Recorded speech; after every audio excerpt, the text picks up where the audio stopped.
y Dios habló a nuestras vidas. Él es bueno, amén. Sé que aquí estuvieron hablando sobre iglesia visible. Pará, porque capaz que como yo falté estoy un poco perdida. ¿Cómo se llama la serie? Porque lo tienen acá. ¿Cómo se llama la serie entonces? Iglesia invisible. Excelente. Y hoy estamos cerrando esta serie y yo hice los deberes, porque como no vine, como tenemos ahora canal de YouTube y está todo grabado, yo escuché las prédicas. Ahí Richard me pasó la prédica porque yo se me había perdido en todos los mensajes del grupo y Richard ahí atento me pasó la prédica, el link.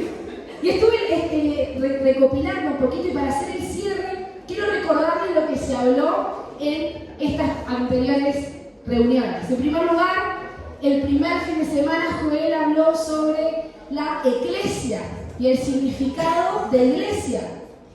La iglesia es la asamblea, o sea, cuando nos juntamos, nos reunimos, y también y pertenecen los que son llamados hacia afuera, ¿verdad?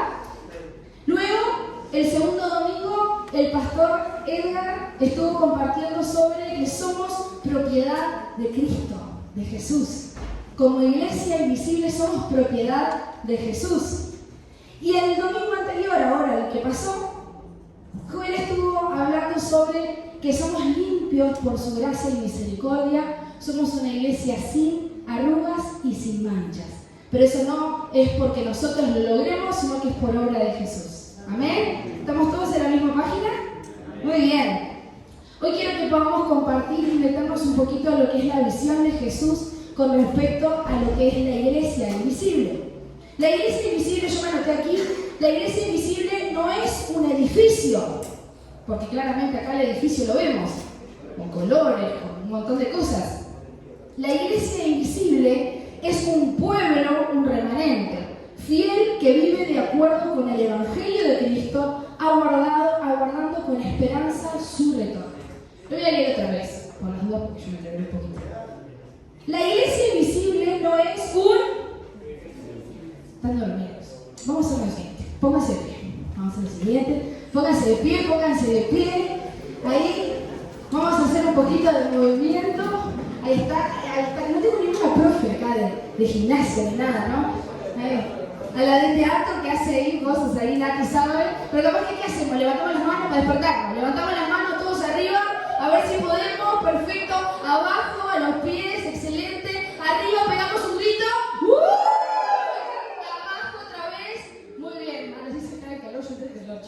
Ahora sí, ahora estamos despiertos. Muy bien, ahora sí pueden tomar su asiento. Algunos me dicen, hay café también, ¿verdad? Muy bien, la iglesia invisible no es un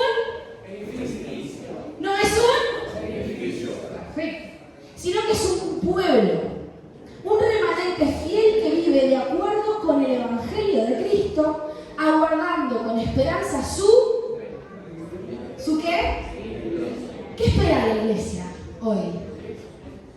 ¿Qué es lo que esperamos como iglesia hoy? Y eso es algo que hizo en mi corazón como una alarma. Me hizo sentir, ¿por qué hago lo que hago? ¿Por qué digo lo que digo? ¿Por qué digo lo que digo? Entonces me llevó a cuestionarme esto mismo. ¿Qué es lo que espera la iglesia? Y allí, nosotros en el instituto, justamente en este trimestre, estamos viendo lo que es la historia de los avivamientos. Estuvimos investigando con los compañeros y creo que en el instituto siempre está esto de, bueno, ¿por qué antes habían avivamientos y hoy quizás como que no hay, ¿no? Entonces estamos analizando continuamente con los compañeros qué cosas son las que caracterizan un avivamiento. Y de todo tipo de charlas y cosas que han pasado en el instituto, porque hablamos con compañeros, con profesores, con directores, preguntamos. Vamos a la Biblia, volvemos a preguntar a los profes y llegamos todos a una conclusión. Entre todos dijimos que la falta de expectativa en la iglesia alrededor del mundo, no solamente en una iglesia, sino que alrededor del mundo, hace que la fe se mantenga tibia. Cuando nosotros carecemos de expectativa, de esa expectativa que proviene del cielo, de esperar que Cristo venga, nuestra fe pierde sentido. Entonces, eso genera esta tibieza. Allí en Lucas, capítulo 18, versículo 8, Jesús dice: os digo que pronto les hará justicia, pero cuando venga el Hijo del Hombre, ¿hallará fe en la tierra? Esta pregunta que Cristo puso sobre la mesa generó en mí esta alerta de decir: ¿puede que cuando venga Cristo no haya fe en la tierra? Entonces me llevó a poder reflexionar y entender que nosotros somos una iglesia con una esperanza eterna. ¿Amén? Quizás cada uno en sus vidas tiene determinadas esperanzas, metas, proyecciones a futuro en Dios, en nuestra familia, en nuestro estudio, en nuestro trabajo, cosas que nos hacen crecer a cada uno individualmente. Pero Dios me ministraba sobre que la iglesia de Cristo tiene una promesa eterna en unidad. Aún con cada uno siendo tan distintos y tan diferentes, nos une esa promesa eterna, que es vivir eternamente con Cristo. ¿Amén? Entonces, una de las primeras cosas que empecé a analizar: ¿cómo nace la iglesia invisible? ¿Sí? Allí estuvimos viendo a lo largo de las series, pero vamos a recordar, la mayoría de esta prédica es para recordar. No voy a traer nada, ninguna revelación del cielo, así que agarré. Es para recordar cosas que ya sabemos. Solamente vamos a resumir. ¿Estamos? Muy bien. En primer lugar, ¿cómo nace la iglesia invisible? Allí en Hechos capítulo 2, del versículo 1 al 4, está lo que es la venida del Espíritu Santo, ¿verdad? Hablamos en la serie que se llamó Mismo Lugar y estudiamos cómo fue ese proceso de la venida del Espíritu Santo. Allí comienza la iglesia de Cristo. Allí empieza todo lo que es el caminar de cada uno de los discípulos, poniendo en práctica todo lo que habían aprendido de Jesús, ¿sí? En esa ausencia de Jesús, porque Jesús ya había ascendido, Él promete dejar al Espíritu Santo para que pueda morar en la vida de cada uno de ellos. Y que a pesar de que quizás en un momento iban a estar dispersos, iban a estar unidos a través del Espíritu Santo. Y esa promesa ha llegado hasta nosotros. ¿Amén? ¿Cuántos son llenos del Espíritu? Amén. Muy bien. Después, en segundo lugar, tenemos lo que era la vida de la iglesia primitiva. O sea, después de haber iniciado, cómo empezaron a caminar, cómo se empezaron a mover. Allí dice en Hechos capítulo 2, versículo 42, lo voy a leer en la NBI, ahí sí lo voy a leer si quieres ahorita ponerlo, del 42 al 47, dice: se mantenían firmes en la esperanza de los apóstoles, en la comunión, en el partimiento del pan y en la oración. Todos estaban asombrados por los muchos prodigios y señales que realizaban los apóstoles. Todos los creyentes estaban juntos y tenían todos en comunión, tenían todo en común. Vendían sus propiedades y posesiones, compartían sus bienes entre sí y según la necesidad que cada uno tenía. No dejaban de reunirse en el templo ni un... Muy bien. De casa en casa partían el pan y compartían la comida con alegría y generosidad, alabando a Dios y disfrutando de la estimación general del pueblo. Y cada día el Señor añadía al grupo los que debían de ser. El Señor los añadía. El Señor veía que en su iglesia era un lugar seguro para añadir gente, ¿o no? Aquí se dice, aquí describe en todo este pasaje cómo ellos se manejaban, cómo compartían, cómo estimaban a sus hermanos, cómo pasaban tiempo juntos, cómo estaban en oración unidos, y Dios añadía a los que debían de ser salvos. Eso es una promesa de Dios para nuestras vidas, para nuestra iglesia. Dios añade a aquellos que son salvos.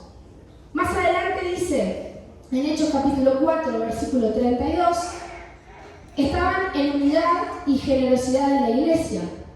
Dice allí que todos los creyentes eran de un solo sentir y pensar. Acá no lo vamos a leer todo entero. Eran todos de un solo sentir y un solo pensar. Y eso me hace pensar, ¿no? A mí. ¿Esto se daba mágicamente? O sea, mágicamente todos pensaban igual y todos sentían igual. Claramente no. Se tenían que poner de acuerdo. Existían quizás rispideces, desacuerdos o cosas que quizás, bueno, ya los conocemos. A Pedro y a Pablo se pasaban peleando. Pedro y Pablo era un tema, ¿no? Pero siempre llegaban a un acuerdo. ¿Por qué? Porque eso hacía que la iglesia se mantenga firme. Eso hacía que la iglesia tenga una identidad en comunidad. Más allá de que quizás podrían estar en diferentes casas, el corazón era el mismo. ¿Sí? Entonces, ellos siempre estaban unidos en oración. Un pasaje que me hace darme cuenta de la unidad que tenían en oración es aquel pasaje donde dice que estaban orando por Pablo para que saliera de la cárcel. Pablo o Pedro, ojo, capaz que me equivoco. Pedro, que es solito. Pedro, y que él golpea la puerta y los que estaban adentro ya sabían que era él. Podría haber sido cualquiera, pero ellos ya sabían que era él. Estaban unidos en oración. Estaban unidos en el mismo espíritu. ¿Se imaginan eso? ¿Se imaginan eso que pueda suceder entre nosotros? Yo sé que eso sucede. Sé que entre nosotros suceden esas cosas, pero ¿se imaginan que esto pudiera ser aún más grande y podamos estar conectados de tal forma espiritual que sepamos la necesidad de nuestro vecino y que podamos tocar a su puerta y decirle, sé lo que te sucede, tengo algo para vos, y transformar una vida? ¿Se imaginan eso? Esto es lo que ellos vivían cotidianamente. Por eso esto los hacía buscar continuamente el reino de Dios. Ellos querían que el reino de Dios sea manifestado en la tierra día a día. Y ellos allí decían que continuamente estaban buscando de la presencia de Dios juntos. Hoy tenemos una iglesia con personas que oran y buscan de Dios. ¿Amén? ¿Cuántos son los que oran y buscan de Dios? Que se suman ahí a las cadenas de oración. Sabemos que hay mucha gente en la iglesia que ora sin que se anote, que está día y noche orando y clamando por la necesidad del pueblo. Pero algo que me hacía pensar es que no solamente ellos pedían por sus propias necesidades. La palabra dice que no había necesidad en medio de ellos porque compartían todo. Ellos oraban y clamaban para que Dios sea manifestado en la tierra, para que los milagros y los prodigios puedan continuar sucediendo. Ahora, esto es como nació la iglesia, ¿no? Esta iglesia invisible que hasta hoy sigue viva, sigue activa, y aquí en Jesús en Esperanza sigue viva. Amén, eso me gusta, miradita. Muy bien. Ahora, en segundo lugar, ¿cuál es el propósito y las características de la iglesia invisible? Esta iglesia que está en el corazón de Jesús, esta iglesia que Jesús anhela venir a buscar. Y aquí yo encontré un pasaje que me encantó, y allí dice en 2 de Tesalonicenses 3:5, allí dice que el Señor lleve sus corazones a amar como Dios ama y perseverar como Cristo perseveró. Ese es el corazón de Jesús para nosotros. Que el amor de Dios nos lleve a amar como Él ama. Y que también podamos perseverar como Jesús perseveró. Y eso es re profundo. Miren que Jesús realmente perseveró, porque Él fue hasta muerte de cruz y resucitó. O sea, hasta allí vamos. Eso es lo que está diciendo la palabra. Que podamos perseverar hasta resucitar junto con Cristo. ¿Cuántos lo creen? Amén. Amén. Qué lindas promesas que nos da Dios. Allí el escritor Bob Utley, creo que se dice así, dice que el Evangelio es completamente gratuito, debido a la voluntad de Dios, a la obra consumadora de Cristo y a la atracción del Espíritu Santo. O sea que es gratuito gracias a Dios, únicamente. Sin embargo, una vez recibido, exige una conversión en sus discípulos, ¿sí? comprometiéndonos sin importar el costo. Y esto me habló sobre, efectivamente, cuando uno acepta esa salvación gratuita, esa gracia que Dios nos da, algo que nosotros no podemos merecer. No hay nada que hagamos que Dios, que haga que Dios nos ame más, ¿verdad? No hay nada que hagamos que nos haga ser salvos. Pero sí, luego de aceptar esa salvación, la palabra habla sobre que debemos ser transformados. Y esa es la iglesia invisible. Mostrar el carácter de Cristo a donde vayamos. A donde vayamos. Allí en 2 de Pedro dice que hay que vivir este segundo evangelio refiriéndose a lo que es la iglesia de Cristo como preparación para la segunda venida, ¿sí? Y la iglesia invisible tiene características. Yo estaba pensando, bueno, Señor, cuando vos vengas, ¿qué es lo que esperás ver en la tierra? ¿Qué es lo que esperás? ¿Qué es lo que espera Cristo el día que venga a buscar su iglesia? ¿Usted cree que será arrebatado? Eso es lo que creemos. Creemos que vamos a vivir eternamente. Amén. Capaz que es un tema un poco engorroso de entender, capaz que en algún momento vamos a tener algún estudio. ¿Cuántos quieren un estudio sobre esa parte de la Biblia, el Apocalipsis? Terrible el Apocalipsis. Y algunos piensan que da miedo, ¿vieron? El Apocalipsis te da miedo. Pero en realidad es esperanza el Apocalipsis, la esperanza de que tenemos vida eterna. En eso creemos y hasta eso vamos. Entonces pensé, bueno, ¿cuál es la iglesia que espera encontrar a Cristo en la tierra? Algo que compartía Joel es esta iglesia sin mancha, sin arruga, que no proviene de mis acciones. Yo no puedo ponerme a planchar mi propia vida, ¿verdad? No voy a poder. Voy a planchar como yo no sé planchar. No sé planchar. Pero yo trato, porque Joel tampoco sabe planchar. Entonces uno de los dos tiene que poder. Porque si no andaríamos mal. Cuando ves que Joel anda con la camisa medio planchada es porque yo puse todo de mí. Felicíteme. Pero creo que uno cuando no sabe planchar, plancha de un lado y corre y cuando vas a volver lo que estaba planchado ya se arrugó. Entonces, claramente acá dice el Señor que espera una sin mancha y sin arruga, porque Él lo va a planchar, Él sabe planchar completamente. Amén. Después, la iglesia invisible se caracteriza por ser una iglesia de amor genuino. Ese amor que tuvo Cristo para nosotros es una iglesia que profesa ese amor hacia otros.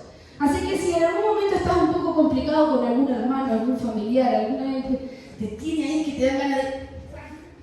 ¿No? Porque puede pasar. Ore. David dijo, no dejen que su enojo pase hacia el otro día, ¿no? Lo estoy parafraseando. Sino que pidan perdón a tiempo, que no echen raíces en el corazón. O hablen con las personas, hablando, las cosas generalmente se arreglan.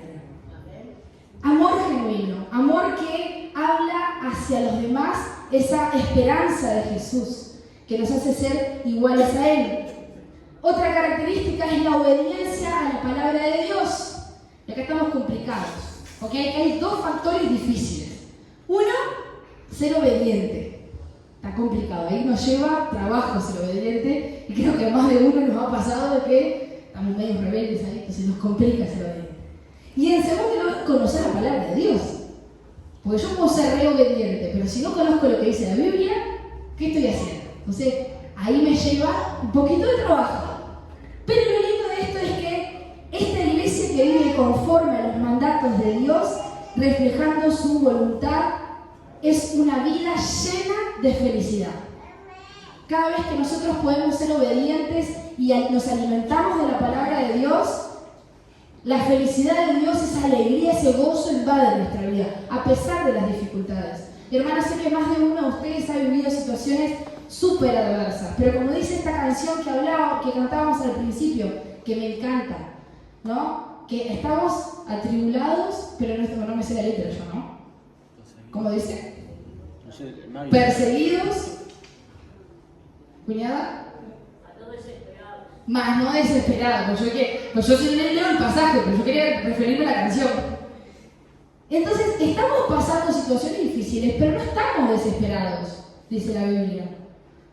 Esto me habla de esta vida en obediencia a su palabra. Luego tenemos la fidelidad y la perseverancia. La iglesia arrebatada es fiel y persevera en la fe, aún en medio de las pruebas y las persecuciones. Segunda de Timoteo capítulo 4, versículo 7 dice: pelear la buena batalla, terminar la carrera y guardar la fe. Guardar la fe. La iglesia que Cristo va a arrebatar es una iglesia fiel. Y una iglesia fiel no me habla solamente de la fidelidad que yo le tengo a Dios, sino de la fidelidad que yo le tengo a otros. Porque la fidelidad habla sobre el amor que tengo en comunión, ¿sí? Habla sobre ese amor que tengo, reflejado en ser fiel. Luego la iglesia que será arrebatada tendrá como característica la vigilancia y la expectativa. Esta iglesia vive una constante actitud de vigilia. Y eso creo que es algo de lo que hemos un poco perdido, y yo hago un poquito de mea culpa. Porque a veces la rutina me hace meterme en la rutina, vamos, a veces vamos como los caballos, así, no para adelante. Y nos olvidamos de la expectativa de la venida de Jesús, de que esa es mi esperanza, de la expectativa de las cosas que Dios puede hacer. Incluso nos olvidamos de la expectativa de la respuesta de Dios a nuestras propias oraciones. ¿No le ha pasado que más de una vez ha orado por algo, Dios le respondió y al mes se dio cuenta que Dios ya le había respondido? ¿No le había pasado de que a veces uno ora y dice, y después, bueno, yo no sé, oré porque quería que vean que me vaya en el examen, me fue bien en el examen, todo, no me olvidé de darle gracias a Dios? A los meses me acuerdo, ay Dios, yo te pedí esto y nunca te di gracias. Porque a veces la rutina nos hace desenfocarnos de esa expectativa. Pero tener expectativa aumenta nuestra fe. Hace que nuestra fe pueda mover montañas. ¿Usted quiere que se muevan montañas en su vida? ¿Usted quiere tener el poder para mover montañas en la vida de otros? Hay que tener expectativa de lo que Dios puede hacer. Que esto era algo muy característico en la gente que vivió los avivamientos. La gente tenía expectativa de los milagros y las sanidades que iban a suceder en las campañas. ¿Cuántos fueron parte de alguna campaña de avivamiento de esa época? Allí tenemos. Yo nunca vi un milagro así hecho por alguien adelante mío, ¿verdad? Pero sí he visto milagros que han sido orados y a la semana ha recibido el milagro. Pero había gente que corría y venía a la iglesia a contar que se había sanado en la calle. Ni siquiera se le había tocado ni nada. El otro día un profesor contaba que la iglesia estaba en la cuadra, tenía una parada de ómnibus. Y que estaban en un culto de avivamiento y el ómnibus, o sea, la gente se bajaba del ómnibus porque decía, sentía algo que me entraba adentro y necesitaba bajarme y me movió a entrar acá y no sé qué hago acá. Pero sé que estoy desesperado por Jesús. ¿Cuántos quieren ver eso?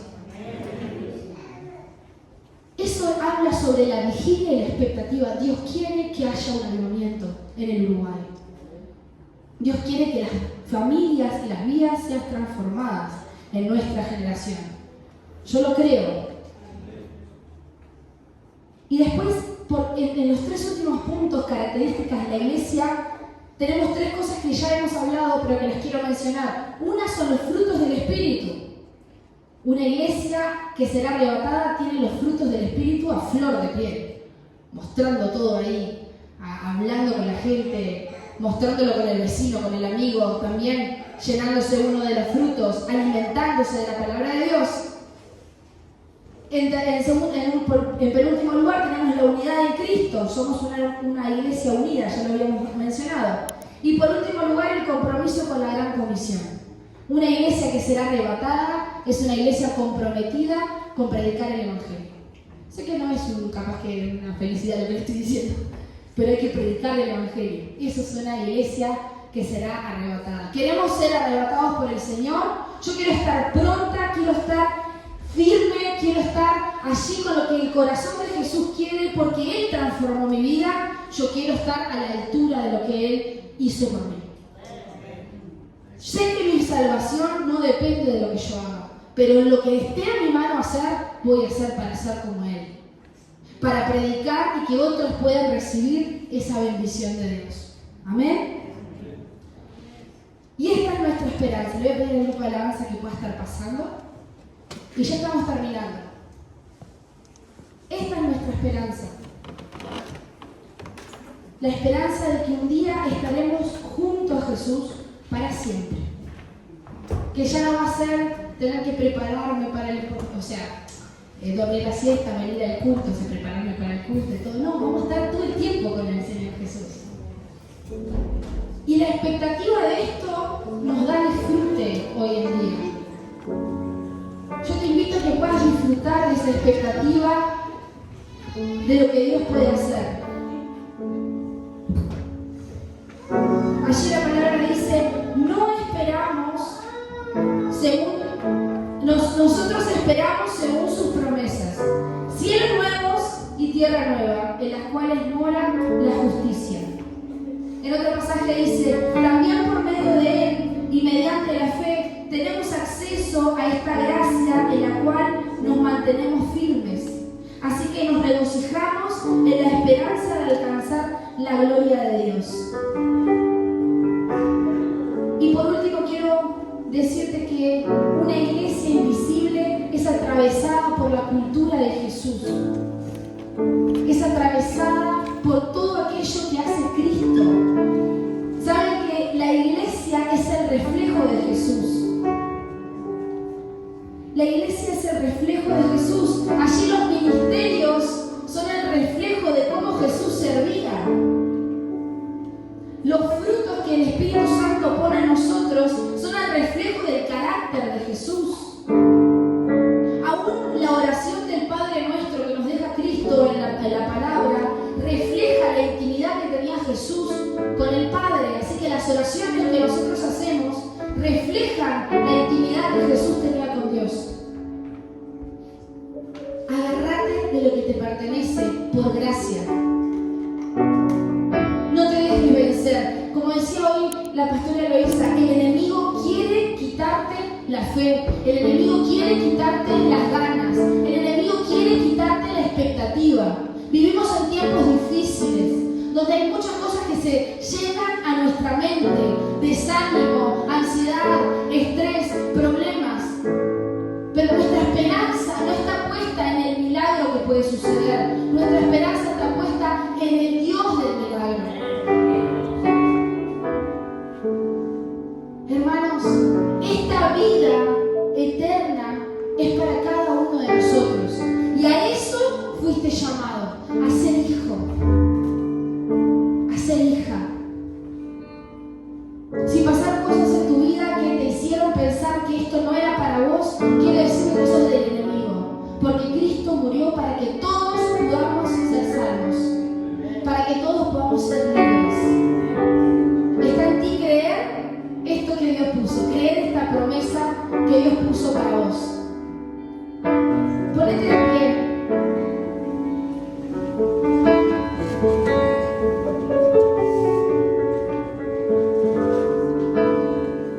Allí en 2 de Pedro, capítulo 1, versículo 3 o 4, después lo puede leer en su casa, habla sobre un proceso que podemos tener en nuestra mente día a día para poder crecer, ¿sí? Para poder hacer que esa salvación pueda ser raíz en mí, ¿sí? Allí dice que nosotros tenemos que añadir a nuestra fe virtud. Y cuando aquí habla de fe, no habla de la fe que tenemos día a día, lo que habla es sobre efectivamente el momento que decidiste seguir a Cristo. A ese momento añadirle virtud, que virtud es la excelencia. A la virtud añadirle conocimiento. El conocimiento habla de reconocer, de saber, de sentir lo que Dios tiene conmigo. Al conocimiento le añadimos dominio propio. El dominio propio habla sobre saber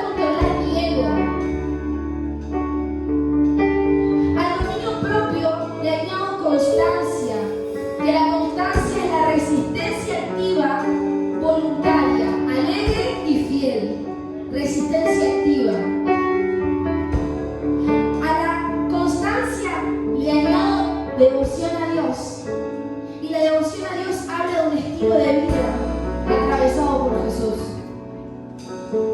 No de forma religiosa, no habla de cultos. La devoción habla de lo que yo hago día a día y que todo eso es dedicado a Dios.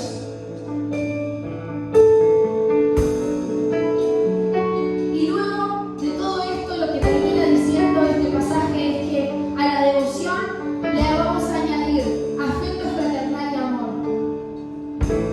Es como que el ingrediente último, ¿no? Como que cuando ponemos los líquidos en la torta, que une todo. Bueno, el amor une todo. El afecto es fraternal. Acá la palabra amor es ágape. Este banquete que todos podemos compartir. No es un amor que solamente tengo yo y Dios. Es compartir, pensar en el otro. Una iglesia que será arrebatada es esa iglesia que pretende profundizar con Dios y también profundizar con otros. Porque allí es donde se mueve el amor de Dios. ¿Cuántos quieren ser esa iglesia invisible? Y saben que esta canción está basada en Números capítulo 6, pasaje 24 y 26. Dice: el Señor te bendiga y te guarde, el Señor te haga resplandecer su rostro sobre ti y tenga de ti misericordia, el Señor alce sobre ti su rostro y te ponga paz. ¿Cuántos quieren eso?